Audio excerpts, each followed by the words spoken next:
السلام عليكم ورحمة الله تعالى وبركاته. إخوتي وإخواني، أحييكم بتحية الإسلام وحلقة جديدة من برنامج الصفاء.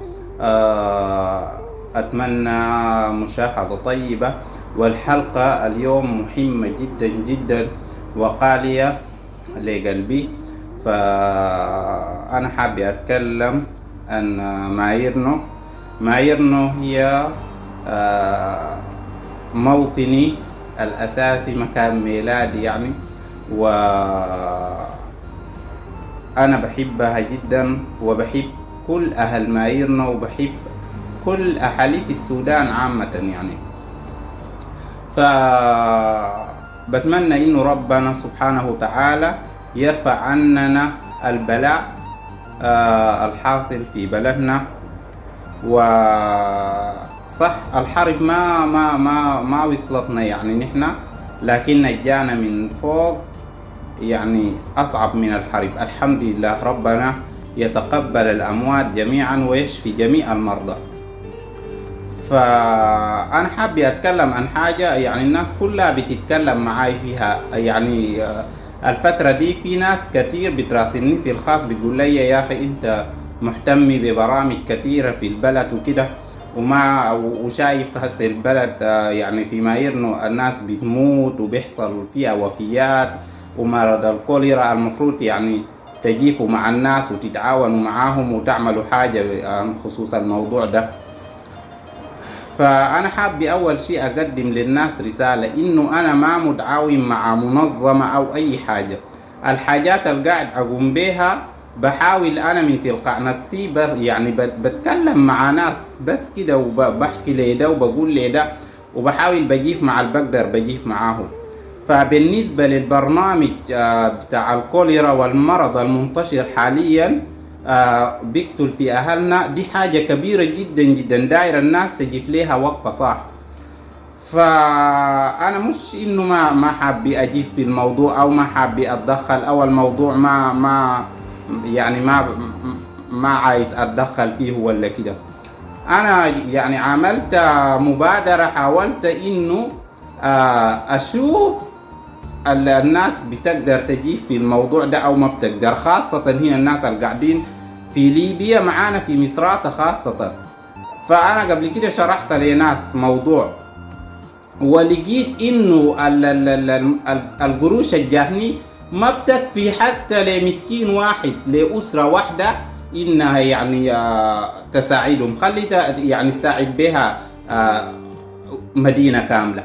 خجلت والله العظيم، خجلت من المبادرة يعني يعني انت لما تقول لزول بقى في الزمن ده محتاجين بالذات لمبلغ مالي، يعني احنا ما حددنا قلنا مثلا السعر الفلاني او كده، يعني احنا بس قلنا اللي بتقدر عليه، يعني يديك قروش كأنك انت شحات، ما مشكلة.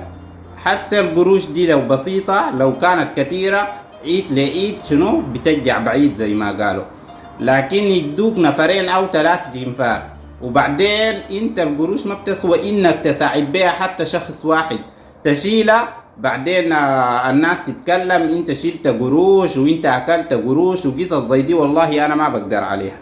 دي الحاجة اللي خلتني انه انا اتراجع من الموضوع ده. وفي ناس عارفين حتى جابوا قروشهم وانا شلتها ورجعت عليهم تاني، لانه لقيتها دي ما بتسوى انه انا اقدمها لشخص واحد عشان انا اقدمها لمدينة كاملة. دي هالقصة. وانا كل يوم جمعة قاعد في السوق، لو في زول حاب عنده دعم كبير بيقدر بيوصله لأهله، بيقدر يساعد أهله، والله أنا قاعد تيجي يسلمني له، وإن شاء الله دي أمانة قدامي وقدامكم كلكم، وأمام ربنا سبحانه وتعالى بيسألني أنا أمانة لما أستلمها ضروري بتصل لمكانها المناسب. يعني ضروري الناس تستفيد منها زي ما هي طالعة عشان تساعدهم، إن شاء الله بيساعدهم. لكن وينه أي مدينة في ليبيا، أي مدينة في ليبيا أنا بقدر أحصل عليك. لو أنت قلت لي أنا عندي مبلغ عايز استلمه مني مثلا كده كده، أو أنت اتصلت علي قلت لي يا أخي نحن حابين نجيبه معاكم في الموضوع ده، ورينا كيف إننا نصل لك ولا كده، أنا بخلي رقمي قاعد هدفي يظهر لكم في الشاشة. شغال به واسطات وشغال به مكالمات. وبعدين حتى لو انت عايز تراسلني في الخاص راسلني عادي، قول لي يا اخي حاصل كده كده كده كده. لكن ما في، الناس بتتكلم ساي. انا كل يوم والتاني بتجيني رساله يا اخي يا اخي عيب عليك انت ما بت يعني شغال بالناس اللي هناك موضوع الزواج والقصص دي. حتى ده في النهايه يعني احنا بنحاول نخفف للناس اللي هنا والهناك. والله انا قاعد اعمل قدرتي لكن ما قادر، انا براي ما بقدر بصراحه، انا براي ما بقدر. يعني الناس اللي بتراسلني تحاول تفهم الكلام ده، انا براي ما بقدر. وعشان اعمل حاجه بسيطه والله بشوف انه افضل ما اعملها. يعني يا حاجه تكون زي الناس صح. في ناس طلعوا اهلهم واولادهم وقصص نسوا البلد، يعني اللي بيحصل فيها ان شاء الله يحصل. وفي ناس لما انت تتكلم في الموضوع ده انت في ذات روحك بيشوفوك زي المتخلف زي المجنون. انا ما مجنون ولا متخلف، والله بتحمني بلدي وبتحمني ناسا وبيحمني اي انسان مسلم في اي مكان كان، ما الا شرط انه يكون بس ولد مايرنو او بس سوداني. اي انسان مسلم بتمنى له الصحة والعافية والكرامة، الكرامة والكرامة والكرامة، الإنسان يكون معزز ومكرم في أي مكان. لكن أنا بتمنى هسع دي من الليلة يوم الجمعة تعالوا. أنا قاعد في السوق، أي زول بيقدر يقدم مساعدة أو حاجة بتخص بلدنا مايرنا، والله أنا قاعد في القهوة السودانية أي زول بيلقاني. والما يلقاني في القهوة السودانية ناس كتار بيعرفوني في البلد دي. الما بيعرفني هذا رغبي قاعد، دي ما حجة. الدار يساعد بيساعد، ما إلا الواحد يجي. أنا يعني خليت عملي وشغلي ومشيت لناس كلمتهم واي زول بيقول لك تمام موضوعك سمح وكده، لكن والله ما بتشوف منه شيء. هاي فعلا الدعم المعنوي برضو كويس، لكن الحاجة دي دايرة دعمي مادي قبل كل شيء، لأنه حس الزمن ده أي حاجة بقت دايرة قرش، والعلاج صعب وعلى بالي يوصل حتى لأهلنا حاجة صعبة. إن شاء الله تعقموا البلد عشان الأمراض اللي فيها دي تخف شوية وتصلهم بعد الأدوية البسيطة إن شاء الله ويخف مننا البلد، لأنه أهلنا كلهم ماتوا والحمد لله. كل يوم والتاني والله العظيم جاينا خبر وفاة، كل يوم وكل دقيقة تفتح النت نحن بقينا بنخاف ذاته إننا نفتح الشبكة من كثرة الوفيات اللي بتجينا كل يوم والتاني. ربنا يرحمهم جميعا. ويعني والحمد لله الحمد لله الحمد لله على ما أراد الله. كل شيء مكتوب ومستر، وهم سبقونا في اليوم، بس كلنا نحن دارنا يعني بيومنا محدد ومكتوب علينا. لكن في النهاية وجعلنا لكل شيء سببا، ربنا قال وجعلنا لكل شيء سببا. الناس دي ما قاعدة تموت ساكت، يعني بأدوى وفي أمراض وفي كده. يعني أنا بتمنى لأي إنسان مايرنو وأي إنسان في ولاية سنار بالذات، يعني غير إنه كل مواطن سوداني ديل بالتحديد، لأنه أول شيء مواطن مايرنو أنت ديل أهلك وأخوانك وناسك.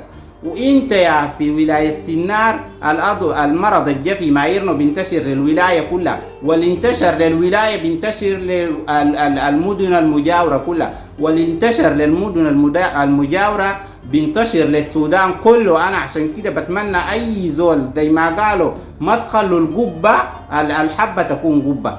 يعني اللي بيقدر يساعد والله يتفضل، والما بيقدر خلاص. وانا يا جماعه والله العظيم واقف على الموضوع ده، واقف على الموضوع ده. اللي بتراسلوني انتوا بتقولوا لي يا فلان ويا علان والله العظيم، لكن الناس ما بتجيبوا. انا ما معاي منظمه يعني سانداني او معاي حاجه عشان اقدر اوفر علاج لبلد كامله، او اقدر اوفر دعمي انه يكون دعمي صح. عشان انا ما بقدر اجيب حاجه ما بتساعد ولا اسره واحده اقول يساعدوا بها مايرنو، الكلام ده ما بيبقى.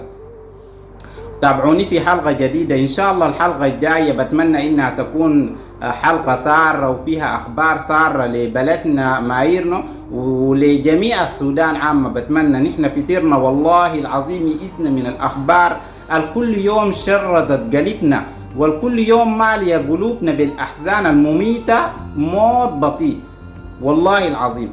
جزاكم الله خير. معاكم أخوكم الناير السير. بتمنى كل زول تابع الحلقة دي يحاول يشير الفيديو ده، شيره في أي جروب عشان يصل للناس كلها ويعرفوا نحن حاسين بشنو الحاصل شنو في بلدنا. والله العظيم نسبة الوفيات بقت كبيرة جدا جدا جدا. يعني الناس كانت في السودان بتموت بالحرب، نحن المرض قتلنا وشال الناس أكثر من الناس اللي ماتوا في الحرب. ربنا يرحمهم جميعا. ومعاكم أخوكم الناير السير، وجزاكم الله خير.